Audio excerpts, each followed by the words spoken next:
నమస్కారం, నేను మీ ప్రసాద్ అల్లమరాజు. మన పిఎస్ఆర్ యాపిల్ టీవీ ఛానల్కు స్వాగతం. ఈరోజు వార్తల ముఖ్యాంశాలు మీకోసం. శబరిమల వెళ్లే అయ్యప్ప భక్తులకు శుభవార్త. శబరిమలలో రోప్వే అందుబాటులోకి రాబోతోంది. రోప్వే ప్రారంభమైతే పంబా నుంచి సన్నిధానానికి కేవలం 10 నిమిషాల్లో వెళ్లిపోవచ్చు. ప్రస్తుతం ఈ ప్రాజెక్ట్ డిజైన్ దశలో ఉంది. డిజైన్కు సంబంధించి కొన్ని మార్పులు చేశారు. 40 నుంచి 60 మీటర్ల ఎత్తులో టవర్స్ నిర్మించనున్నారు.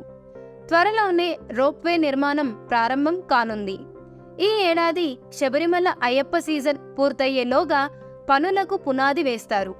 2027 శబరిమల సీజన్ నాటికి రోప్వే అందుబాటులోకి వచ్చే అవకాశం ఉంది. ఈ రోప్వే నిర్మాణం పూర్తయితే వేలాది మంది భక్తులకు ఉపయోగపడుతుంది. ఈ ప్రాజెక్ట్ ఖర్చు 250 కోట్లు ఉంటుందని అంచనా.